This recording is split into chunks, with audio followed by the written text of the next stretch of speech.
ሰላም ጤና ይስጥልን ተመልካቾቻችን፣ የአፍሪካ ሬኔሳንስ ቴሌቪዥን ዜናዎች ከዚህ በማስከተል ይቀርባሉ። በቅድሚያ ማርዕስተ ዜናዎቹ እንሆ። በሪያድ የሚገኘው የኢትዮጵያ ኤምባሲ ከሰሞኑ በሳውዲ ቡድን ለይተው ጥቃት እየተደራረሱ ባሉ ኢትዮጵያውያን ጉዳይ አንድ ተጠርጣሪ በቁጥጥር ስር ማዋሉን አስታወቀ። የቆዳ ካንሰር ህሙማን ከህመሙ ከዳኑ በኋላ በድጋሜ ካንሰሩ እንዳይመለስባቸው ማድረግ የሚያስችል ክትባት በሙከራ መረጋገጡ ተሰማ። የኢኳዶር የስለላ ኃላፊና የአሜሪካውያን በኬንያ መሞት ከጀርባው ያለው ሚስጥር ምንድነው የሚለው ዓለምን እያነጋገረ ይገኛል።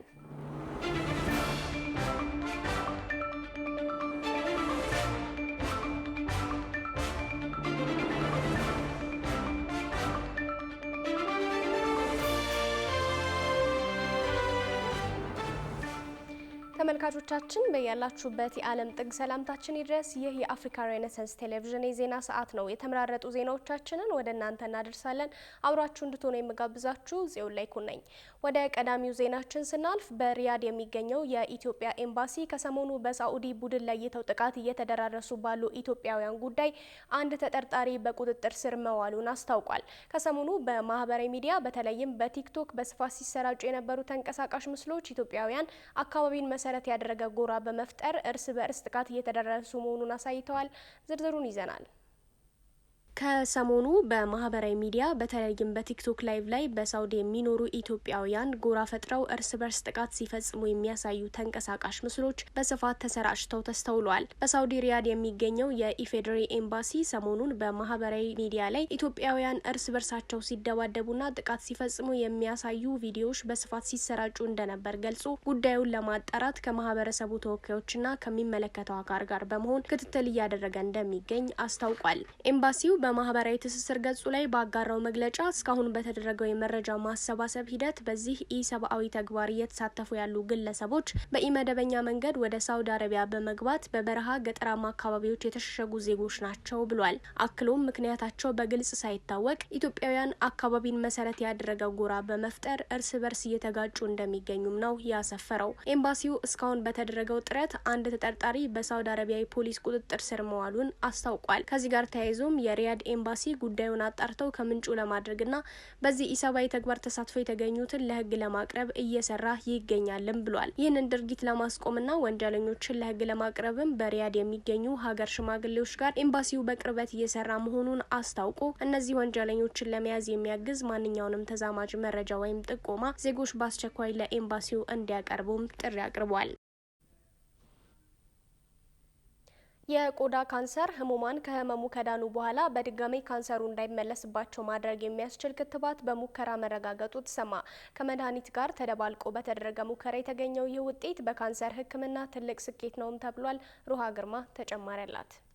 በኢትዮጵያ በዓለም ከ60 እስከ 65 ሺህ የሚጠጉ ሰዎች በካንሰር እንደሚያዙ የዓለም ጤና ድርጅት መረጃ ያሳያል። ከዚህ ውስጥ በየዓመቱ በሺዎች የሚቆጠሩ ታካሚዎች በህመሙ ምክንያት ለህልፈት የሚዳረጉ ሲሆን አብዛኞቹ ተጎጂዎችም ወደ ህክምና ተቋማት ዘግይተው የሚመጡ ናቸው። የካንሰር ህሙማን በህክምና ከህመሙ ካገገሙ በኋላ ህመሙ ድጋሜ ማገርሸት ባህሪ ያለው ሲሆን ይህ ሁኔታ ህክምናው ሙሉ በሙሉ ያላጠፋቸው ጥቃቅን የካንሰር ሴሎች በሰውነት ውስጥ ተደብቀው በመቆየትና በጊዜ ሂደት መልሰው በማደጋቸው ምክንያት የሚከሰት ነው። ይህም በህሙማን ላይ ከፍተኛ የስነ ልቦና፣ አካላዊና ማህበራዊ ጫናዎችን እንደሚያስከትል ባለሙያዎች ያስረዳሉ። በዚህም ከሰሞኑ የቆዳ ካንሰር ህሙማን ከህመሙ ከዳኑ በኋላ በድጋሚ ካንሰሩ እንዳይመለስባቸው ማድረግ የሚያስችል ክትባት በሙከራ መረጋገጡ ተገልጿል። ከመድኃኒት ጋር ተደባልቆ በተደረገ ሙከራ የተገኘው ይህ ውጤት በካንሰር ህክምና ትልቅ ስኬት ነው ተብሏል። መርክና ሞደርን የተባሉ መድኃኒት አምራቾች የሰሩት ክትባት ሜላኖሚያ በተባለ የቆዳ ካንሰር ለተያዙ ሰዎች የሚሰጥ ሲሆን ህሙማኑ ቀዶ ህክምና ከተደረገላቸው በኋላ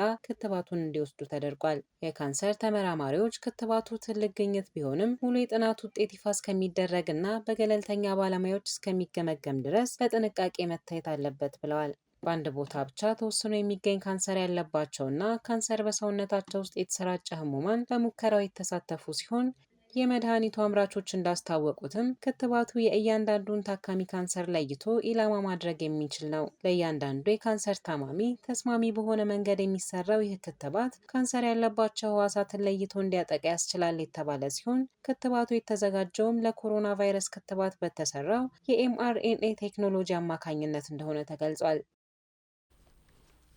የኢኳዶር የስለላ ኃላፊና የአሜሪካውያን በኬንያ መሞት ከጀርባ ያለው ሚስጥር ምንድን ነው የሚለው ዓለምን እያነጋገረ ይገኛል። በኬንያ የቱሪስት ሄሊኮፕተር ተከስክሶ ሕይወታቸው ካለፈው 6 መንገደኞችና አንድ አብራሪ መካከል ከፍተኛ የውጭ ሀገር ባለስልጣናትና ዜጎች ይገኙበታል። የውጭ ትንታኔና ዓለም አቀፍ ጉዳዮች ዘጋቢያችን ቃል ኪዳን ይጥና ጉዳዩን በዝርዝር ተመልክቶታል። A devastating helicopter crash in northern Kenya has killed 7 people. በጥቅጥቁ የኬንያ ጫካ ውስጥ የላቲን አሜሪካ ሀገር የኢኳዶር ብሔራዊ የስለላ ድርጅት ኃላፊ ከአሜሪካ ከፍተኛ ባለስልጣናትና የህዝብ ግንኙነት መሪዎች ጋር ምን ይሰራሉ? በዘመናዊ የቴክኖሎጂ አቪዬሽን ህግ እጅግ አስተማማኝና ደህንነቱ የተጠበቀ ነው የሚባለው ሄሊኮፕተር የዓለም መሪዎችና የስለላ ሹሞች ህይወት የሚያልፍበት ዋነኛ ገዳይ መሳሪያ የሆነውስ ለምንድን ነው? በኬንያ የቱሪስት ሄሊኮፕተር ተከስክሶ የኢኳዶር የስለላ ኃላፊ ባለቤታቸውና የአሜሪካ ዜጎችን ጨምሮ የ7 ሰዎች ህይወት የማለፉ ክስተት በእርግጥም ከተራ የአየር መንገድ አደጋ በላይ በርካታ ጥያቄዎችን አጭሯል። በብዙዎች ዘንድ ታላቁ የእንግሊዝኛ ጸሐፊ ተብለው የሚታወቁት ዊሊያም ሼክስፒር ተፈጥሮ ሚስጥሯን የምትደብቀው በጭጋግና በደመና ውስጥ ነው ብለው እንደነበር ሁሉ ረቡዕ ማለዳ በኬንያ ሳምቡሩ ግዛት በኦሎሎኪዮ ተራራ ግርጌ የተከሰከሰው ሄሊኮፕተርም በጉሙና በጭጋጉ ስር ትልቅ የዓለም አቀፍ ፖለቲካ ሚስጥር ደብቆ ነበር ያለፈው። በአደጋው ህይወታቸውን ካጡት መካከል የኢኳዶር ብሔራዊ የስለላ ማዕከል ኃላፊ ሚሼል ሴንሲኮንቱጊ ይገኙበታል። ሴንሲኮንቱጊ ሀገራቸውን ከአሜሪካ የሲአይኤ እና የዲኢኤ ኤጀንሲዎች ጋር በማስተባበር ከሜክሲኮና ኮሎምቢያ ገዳይ የእጽ ካርቴሎች ጋር በከባድ ጦርነት ውስጥ የሚገኙት የኢኳዶሩ ፕሬዝዳንት ዳንኤል ኖቦአ ቀኝ እጅ ነበሩ። ታዲያ ትልቁና አነጋጋሪው ጥያቄ የሚነሳው እዚህ ጋር ሲሆን ጥያቄውም የደቡብ አሜሪካዋ ሀገር የኢኳዶር የስለላ ኃላፊ በሺዎች የሚቆጠሩ ኪሎ ሜትሮችን አቋርጠው ከአሜሪካ የውጭ ጉዳይ ሚኒስትርና የቴሌሙንዶ ሚዲያ ከፍተኛ ስራ አስፈጻሚዎች ጋር በኬንያ ጫካ ውስጥ ምን ይሰራሉ የሚለው ነው። በእርግጥም ይህ ጉዞ ተራ የቱሪስት ሽርሽር ነበር ብሎ ለማመን ይከብዳል። በቅርቡ በላቲን አሜሪካና በምስራቅ አፍሪካ የታየው አዲስ አዝማሚያ እንደሚያሳየው አፍሪካ የላቲን አሜሪካ የእጽ ካርቴሎችና የዓለም አቀፍ የስለላ ድርጅቶች ሚስጥራዊ የጓሮ በር የሆነች የመጣች ሲሆን የኢኳዶሩ የስለላ ሹም ከአሜሪካውያን አጋሮቻቸው ጋር በኬንያ ተራሮች ስር ያደረጉት ሚስጥራዊ ቀጠሮ በካርቴሎች መረጃ የመለዋወጥ ወይስ የደህንነት ስጋት ውይይት ነበር የሚለው ጥያቄ በፖለቲካ ተንታኞች ዘንድም ጎልቶ እየወጣ ነው። ሁለተኛውና እጅግ አስደንጋጩ ነገር ደግሞ የሄሊኮፕተር አደጋዎች እንቆቅልሽ ሲሆን በአቪዬሽን ሳይንስና ስታቲስቲክስ መረጃ መሰረት ዘመናዊ የቪአይፒ ሄሊኮፕተሮች ባለ 2 ሞተር የቅድመ አደጋ ማስጠንቀቂያና የራዳር ቴክኖሎጂ የታጠቁ በመሆናቸው አደጋ የማስተናገድ እድላቸው ከማንኛውም የመጓጓዣ ዘዴ እጅግ አነስተኛና አስተማማኝ ሆኖ ሳለ የታሪክ መዝገብ የሚያሳየው ሌላ አስፈሪ እውነት ለምን ተቃራኒ ሆነ የሚለው ነው። የኢራኑ ፕሬዝዳንት ኢብራሂም ራይሲ በጭጋጋማ ተራራ ውስጥ ህይወታቸው ያለፈው በሄሊኮፕተር አደጋ መሆኑ የሚታወስ ሲሆን የቺሊው የቀድሞ ፕሬዝዳንት ሴባስቲያን ፒኔራ፣ የናይጄሪያው ቢሊዮነር ሄርበርት ዊግዌ እንዲሁም ከጥቂት ወራት በፊት እዚሁ ኬንያ ውስጥ የአገሪቱ የጦር ኃይሎች አዛዥ ጀነራል ፍራንሲስ ኦጎላ ህይወታቸው ያለፈው በተመሳሳይ የሄሊኮፕተር መከስከስ አደጋ እንደነበር አይዘነጋም። ዓለም አቀፍ የፖለቲካ ተንታኞች እንደሚሉት ከፍተኛ የፖለቲካና የስለላ መሪዎች ያለምንም ሚሳኤል ወይም የቦምብ ፍንዳታ ምልክት ለማስወገድ በቴክኖሎጂ የተራቀቁ የራዳር ማደናገሪያዎችን በመጠቀም ወይም ሄሊኮፕተሮች በጭጋጋማ አየር ውስጥ እንዲከሰከሱ ማድረግ የዘመናችን ሚስጥራዊ የፖለቲካ ግድያ ተመራጭ መንገድ እየሆነ መጥቷል። በዚህም አደጋው በከባድ ደመናና ጭጋግ ምክንያት የተከሰተ ነው የሚለው የምርመራ መግለጫ ሁልጊዜም ቢሆን የነዚህን መሰል አጠራጣሪ አደጋዎች እውነተኛ መንስኤ የሚሸፍን ምቹ ጭብጥ ሆኖ ያገለግላል ይባላል። ያም ተባለ ይህ ይፋዊው የምርመራ መዝገብ ጉዳዩን በአየር ንብረት መዛባት የተከሰተ አደጋ ብሎ ቢደመድመውም በዓለም አቀፉ የስለላ ፖለቲካ ውስጥ ድንገተኛ አጋጣሚዎች እምብዛም መሆናቸው በኦሎሎኪዮ ተራራ ግርጌ የነደደው የሄሊኮፕተሯ እሳት ዛሬ ሊጠፋ ቢችልም የክስተቱ ሚስጥር ግን በቀላሉ የሚፈታ እንደማይሆን የሚያመላክት ነው የሚመስለው።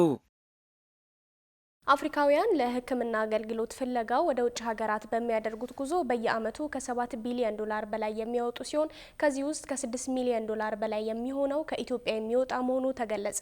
የአጋ ካን ዩኒቨርሲቲ ሆስፒታል ኃላፊዎች ይህንን የሕክምና ፍልሰት መቀነስ በሚቻልበት ሁኔታ ላይ በአዲስ አበባ ከሚዲያ ባለሙያዎች ጋር መክረዋል። ዝርዝሩን ናቲማና ያቀርበዋል።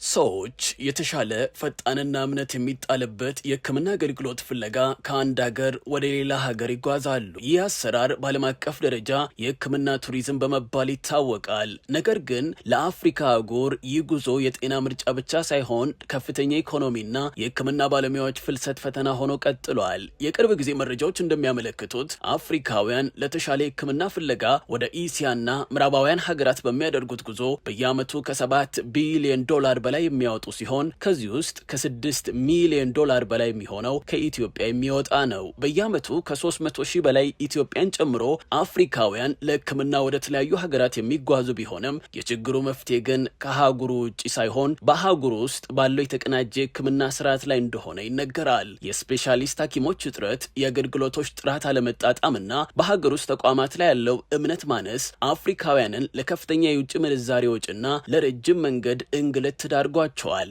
ታዲያ አፍሪካ ይህንን የቢሊዮን ዶላሮች ፍልሰት አስቀርታ በራሷ አቅም ጥራት ያለው የሕክምና ማዕከል መሆን የምትችለው እንዴት ነው? ኬንያ የሚገኘው የአጋ ካን ዩኒቨርሲቲ ሆስፒታል በአዲስ አበባ ከመገናኛ ብዙሃን ባለሙያዎች ጋር ውይይት አካሂዷል። በዚህ ውይይት ላይ የአጋ ካን ዩኒቨርሲቲ ዋና ስራ አስፈጻሚ የሆኑት ራሺድ ካላኒ የሀገሪቷን የሕክምና ቱሪዝም በአህጉሪቱ ለማቆየት መፍትሄ ነው ያሉትን ተናግረዋል። In most African countries የአህጉሪቱን የሕክምና ቱሪዝም በአፍሪካ ውስጥ ለማቆየት ከዓለም አቀፍ ደረጃዎች ጋር የተጣጣመ የሕክምና አገልግሎት በቋሚነት መስጠት፣ የስፔሻሊስት ሐኪሞች ማሰልጠንና በሀገር ውስጥ ማቆየት፣ በአፍሪካ መሪነት የሚካሄዱ ምርምሮች ላይ ኢንቨስት ማድረግ እንዲሁም ለሕክምና አህጉር ድንበር ተሻግሮ የሚጓዙ ታካሚዎችን የተሳለጠ አሰራር መዘርጋት ዋና ዋና መፍትሄዎች ናቸው ብዬ አስባለሁ። በሆስፒታሎች መስፋፋት በዘመናዊ የሕክምና መሳሪያዎች አቅርቦትና በባለሙያዎች ስልጠና ምክንያት የሕክምና ተደራሽነት መሻሻሉ የተገለጸ ቢሆንም ዋና ስራ አስፈጻሚው እንደሚሉት ለህንፃዎችና ቴክኖሎጂዎች የሚደረገው ኢንቨስትመንትን ያህል እየተቀየረ ከመጣው የበሽታዎች አይነት ጋር እኩል የሚሄዱ ስፔሻሊስት ሐኪሞችን ለማሰልጠን ትኩረት ሊሰጠው ይገባልም ብለዋል። አንድ አዲስ ሆስፒታል በጥቂት ዓመታት ውስጥ ገንብቶ ማጠናቀቅ ይቻላል። ነገር ግን በርካታ ስፔሻሊስት ሐኪሞችን ለማሰልጠን ረጅም ጊዜ ይወስዳል። የአፍሪካ ሀገራት አዳዲስ የሕክምና ተቋማትን ከመገንባት ባሻገር ታካሚዎች በአህጉሪቱ ውስጥ ጥራት ያለው የስፔሻሊስት ሕክምና በግልጽ የሚያገኙበት የሚያምኑበትና የተቀናጀ የጤና ስርዓት ሊዘረጋ እንደሚገባም በውይይቱ ላይ ተገልጿል። በሕክምናና በሕክምና ስልጠና በርካታ ስራዎችን እየሰራ የሚገኘው የአጋ ካን ዩኒቨርሲቲ ሆስፒታል በኢትዮጵያ ሕክምና ዘርፍ ውስጥ መስራት እንደሚፈልግ በኃላፊው በኩል ያስታወቀ ሲሆን በኢትዮጵያና በሌሎች የአፍሪካ ሀገራት የሚገኙ ሆስፒታሎች እና ዩኒቨርሲቲዎች በጋራ አብሮት እንዲሰሩም ጥሪ አቅርበዋል። ክብራትና ክብራን ተመልካቾቻችን አሁንም የአፍሪካ ሬኔሳንስ ቴሌቪዥን ዜናዎች እንደቀጠሉ ናቸው። ወደ ቀጣዮቹ ጉዳዮቻችን ከመሻገራችን በፊት ይፋዊ የማህበራዊ ገጾቻችንን ልናስታውሳችሁ ወደድን። በቴሌቪዥን ስርጭት ያለፏችሁን ፕሮግራሞቻችንን ከ1.8 ሚሊዮን በላይ ሰብስክራይበሮች ባሉት አርትስ ቲቪ ኦንላይን የዩቲዩብ ገጻችን በኩል ልትከታተሉን ትችላላችሁ። በተጨማሪም በርካታ ተከታዮችን ባፈራንባቸው በፌስቡክ፣ በቀድሞ ትዊተርና በአሁኑ ኤክስ እንዲሁም በቲክቶክና ኢንስታግራም ገጾቻችን በኩል ቤተሰብ መሆን ትችላላችሁ። ከቆይታ በኋላ ከሀገር ውስጥና ከባህር ማዶ የተመረጡ ስፖርታዊ መረጃዎችን ወደ እናንተ እናደርሳለን። ይጠብቁን። ኢትዮጵያ የህፃናትን የተመጣጠነ ምግብ እጥረት አደጋ ለመቀልበስ የሚያስችል ሀገራዊ ጥረቷን አጠናክራ መቀጠሏን አስታወቀች። 11 የአፍሪካ ሀገራት የተሳተፉበት አህጉራዊ የስነ ምግብ ጉባኤ በአዲስ አበባ ተካሂዷል። የጤና ሚኒስቴር የጽህፈት ቤት ኃላፊ አቶ መብራቱ ማሴቦ ችግሩን ከስሩ ለመፍታት ጤና ሚኒስቴር ከግብርናና ትምህርት ተቋማት ጋር በመቀናጀት በዘርፉ የሚያደርገውን ኢንቨስትመንት በከፍተኛ ደረጃ እያሳደገ መሆኑን ገልጸዋል። የጤና ዘርፉን ችግሮች ብቻችንን መፍታት አንችልም። በመሆኑም ኢትዮጵያ የምግብ ዋስትና እጦትን፣ ድህነትን እና የአየር ንብረት አደጋዎችን ለመቋቋም ዘርፈ ብዙ የቅንጅት ስራዎችን በተግባር እያከናወነች ነው። በተለይም አሁን ላይ የጤና ሚኒስቴር እንደ ግብርና፣ ማህበራዊ ጥበቃ፣ የሴቶች ጉዳይ እና የአደጋ ስጋት አመራር ያሉ ተቋማትን በማስተባበር በጋራ እንዲሰራ የሚያስችል ህጋዊ አዋጅ በቅርቡ ጸድቆ ወደ ስራ ገብተናል። የዓለም ጤና ድርጅት ወይንም WHO የኢትዮጵያ ተወካይ ፕሮፌሰር ፍራንሲስ ቺሳካ በበኩላቸው አፍሪካ በህፃናት መመንመን አሁንም ቀዳሚ በመሆኗ ችግሩን ለመቀየር የፖለቲካ ቁርጠኝነትና ጠንካራ የጤና ስርዓት ግንባታ ወሳኝ ነው ብለዋል። የዩኒሴፍ የስነ ምግብ ዳይሬክተር ጆአን ማቲጅ አክለውም በዓለም ዙሪያ ለችግሩ የተጋለጡ ከ42 ሚሊዮን በላይ ህፃናት ህይወትን ለመታደግ አስቸኳይ ርብርብ እንደሚያስፈልግም አሳስበዋል። ለ4 ቀናት የሚቆየው ይህ ጉባኤ የባለፉት 3 ዓመታት የቅድመ መከላከል ስራዎችን በመገምገም በቀጣይ አዳዲስ አቅጣጫዎች ላይ ይመክራል ተብሎ እንደሚጠበቅ ጠቅሶ የዘገበው ፍራኡል አሸናፊ ነው። ክቡራትና ክቡራን ተመልካቾቻችን በቀጣይ የምናመራው ከሀገር ውስጥና ከውጭ የተመራረጡ ስፖርታዊ መረጃዎችን ወደ እናንተ ወደምናደርስበት ዝግጅት ነው። ስፖርታዊ መረጃዎቹን ባልደረባችን ጌታውን አበበ ይዞ ይጠብቃችኋል። ከመረጃዎቹ ጋር መልካም ቆይታ።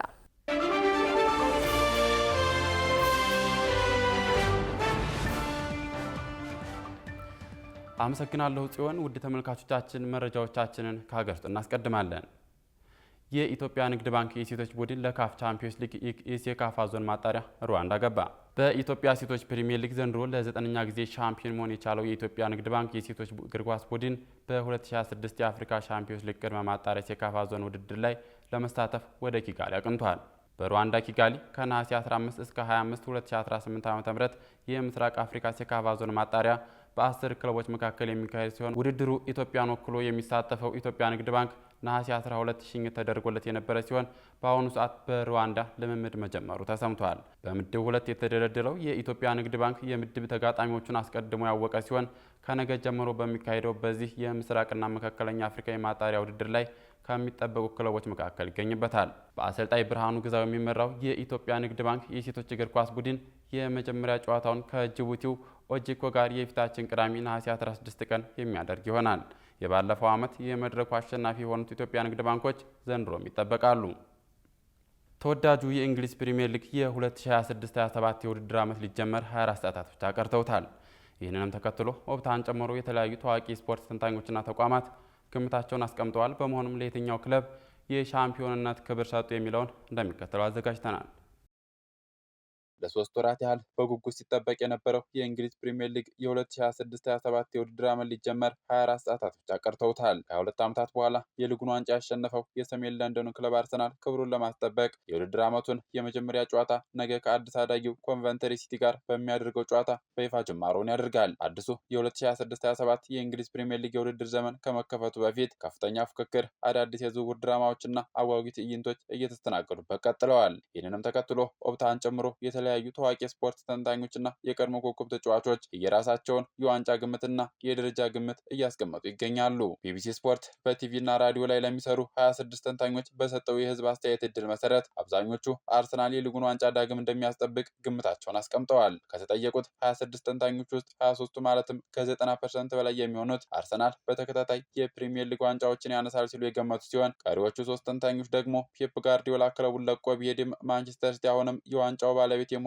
ከፍተኛ እድል አለው ብለዋል። ገማቾቹ አርሰናልን ቀዳሚ ለማድረግ እንደ ምክንያት ያቀረቡት የቡድኑን ጠንካራና ጥልቅ ስብስብ ሲሆን መድፈኞቹ ዋንጫውን ከመውሰዳቸው በፊት የገነቡት ተፎካካሪነት ዘንድሮ ብቻ ሳይሆን ለቀጣይ ዓመታትም ሊጉን በበላይነት እንዲቆጣጠሩ ያስችላቸዋል ተብሏል። ከዚህ ባለፈም ከዋንጫው ውጭ ማንቸስተር ሲቲ፣ ሊቨርፑል፣ ቼልሲና ማንቸስተር ዩናይትድ በበርካታ ተንታኞች እይታ እስከ 4ኛ ያለውን ደረጃ ይዘው ያጠናቀቃሉ ተብሎ ተገምተዋል። በዚህም የቀድሞው የሊቨርፑልና የማንቸስተር ዩናይትድ አጥቂ ማይክል ኦዌን አርሰናል 1ኛ ሆኖ ያጠናቅቃል ሲል ቼልሲን 2ኛ፣ ሊቨርፑል 3ኛና ማንቸስተር ዩናይትድ 4ኛ ሆኖ ያጠናቅቃል ብሏል። የሚገርመው ቶትንሃምና ማንቸስተር ሲቲን በቅደም ተከተል 5ኛና 6ኛ ደረጃ ላይ አስቀምጧቸዋል። የቀድሞው የአርሰናል ግብ ጠባቂ ዴቪድ ሴማን በበኩሉ አርሰናል ሻምፒዮን ይሆናል ሲል ከ2ኛ እስከ 6ኛ ያሉትን ደረጃዎች ለማንቸስተር ሲቲ፣ ሊቨርፑል፣ ማንቸስተር ዩናይትድ፣ ቼልሲና አስቶን ቪላ ሰጥቷል። በተጨማሪም የቀድሞው የቼልሲና ማንቸስተር ሲቲ የክንፍ ተጫዋች ራይት ፊሊፕስ በተመሳሳይ አርሰናል ዋንጫውን ያስጠብቃል ሲል ገምቷል። ማንቸስተር ሲቲ፣ ማንቸስተር ዩናይትድ፣ ሊቨርፑል፣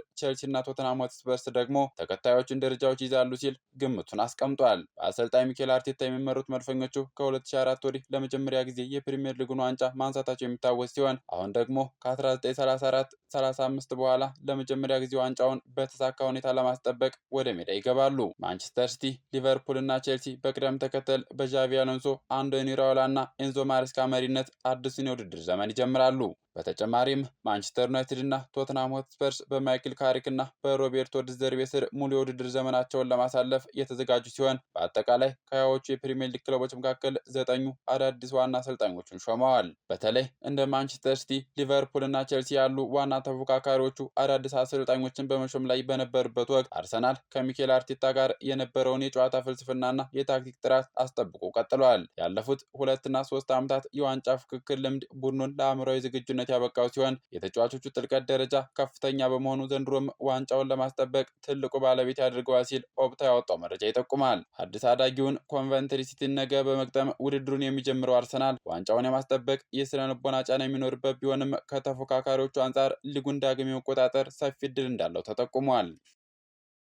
ማንቸስተር ዩናይትድ ከ4 ዓመታት በፊት በ22-23 የውድድር ዘመን የመክፈቻ ጨዋታ ላይ የተሰለፉትን 4 ተከላካዮች መልሶ ሊያጣምር እንደሚችል ተጠቁሟል። ዩናይትድ በውድድር ዓመቱ በ4 ውድድሮች ላይ እንደመሳተፉ በቂ የቡድን ጥልቀት አለመኖሩ ውድድሩን በስኬት ለማጠናቀቅ ሊቸግረው እንደሚችል ተጠቁሟል። ሰዋሊ መሐመድ በጉዳዩ ላይ ዝርዝር አለው። በዓለም እግር ኳስ ታሪክ የስኬታማ ክለቦች ስም ሲነሳ ከሪያል ማድሪድ ቀጥሎ ፊት ለፊት የሚመጣው ታላቁ የእንግሊዝ ክለብ ማንቸስተር ዩናይትድ ነው። ክለቡ በእንግሊዝ እግር ኳስ ታሪክ 20 ሊግ ዋንጫዎችን በማንሳት ከዋና ተቀናቃኙ ሊቨርፑል ጋር አሁንም የከፍታው ማማ ላይ ይገኛል። ነገር ግን ቀያ ሰይጣናቱ 20ኛውን የሊግ ዋንጫ ካበሰሩበት ጊዜ አንስቶ የዘንድሮው የውድድር ዘመን ሲጀምር ሙሉ 14 ዓመታትን ይደፍናሉ። ታላቁ አሰልጣኝ ሰር አሌክስ ፈርግሰን የክለቡን መንበር ከለቀቁ ወዲህ በርካታ አሰልጣኞችን ቢቀያይሩም ዩናይትድን ወደ ቀድሞ ገናናነቱና የድል ባህሉ መመለስ ተስኗቸዋል። የመጡት አሰልጣኞችም ለፍልስፍናቸው ይበጀኛል ያሉትን ተጫዋች ሲያስፈርሙ ከርመው ክለቡን ወደ ከፍታ ማማው ሳይመልሱት ራሳቸው ወደ መጡበት ተመልሰዋል። ባለፈው የውድድር ዘመን ቡድኑን በጊዜያዊነት የተረከቡት እንግሊዛዊ አሰልጣኝ ማይክል ካሪክ ያለምንም አዲስ ፈራሚ በነበሩት ተጫዋቾች ብቻ ቡድኑን ለቻምፒዮንስ ሊግ አብቅተዋል። ካሪክ ቡድኑን ከፖርቹጋላዊ አሞሪም ሲረከቡ ቡድኑ 7ኛ ደረጃ ላይ ይገኝ የነበረ ቢሆንም ስብስቡን እንደገና በማዋሃድ እንደ ማንቸስተር ሲቲ፣ አርሰናል፣ ቸልሲና ቶተንሃም ያሉ ሀያላን ክለቦችን ጭምር ማሸነፍ ችለዋል። በዚህ አጭር ቆይታ ተስፋ ሰጪ እንቅስቃሴ በማሳየት ቋሚ ኮንትራትም ለመፈረም በቅተዋል። ዘንድሮ በአራቱም የውድድር መድረኮች ላይ የሚካፈለው ማንቸስተር ዩናይትድ በርካታ ጥራት ያላቸው ተጫዋቾችን ያስፈርማል ተብሎ ቢጠበቅም በዝውውር ገበያው ላይ እያደረገ ያለው እንቅስቃሴ ግን ደጋፊዎችን ቅር ማሰኘቱ አልቀረም። ክለቡ ካርሎስ ካስሜሮ መሸኘቱን ተከትሎ በመሀል ክፍሉ ከቼልሲ አንድሬ ሳንቶስን እንዲሁም ከአስተን ቪላ ዩሪ ቴለማንስን ያስፈረመ ቢሆንም በአቋም መለኪያ ጨዋታዎች እንደታየው የመሀል ክፍሉ አሁንም ክፍተት ይታይበታል። ይህንን ለመቅረፍም በትላንትናው ዕለት የብራይተኑን ካሜሮናዊ አማካኝ ካርሎስ ባሌማን ለማስመረፍ ከስምምነት መድረሱ ቢዘገብም እስካሁን ግን ዝውውሩ አልተጠናቀቀም። ሌላው ትልቅ ትኩረት የሳበው ደግሞ የተከላካይ ስፍራ ጉዳይ ነው።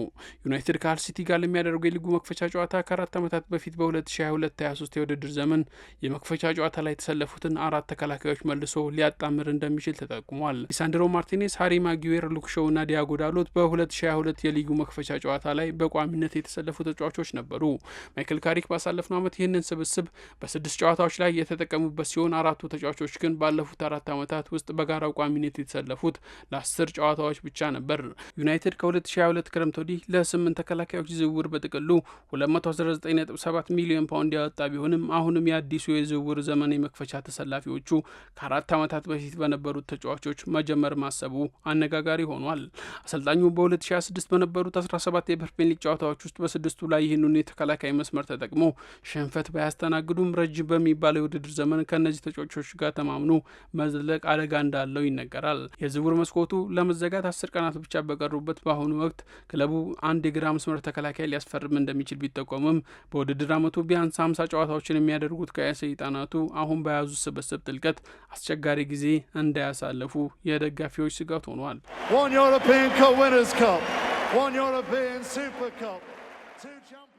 ክቡራትና ክቡራን ተመልካቾቻችን በእኔ በኩል ያስኳቸውን ስፖርታዊ መረጃዎች አጠናቅቄ ያለሁ። ጌታሁን አበበ ነበርኩኝ። መልካም ቆይታ።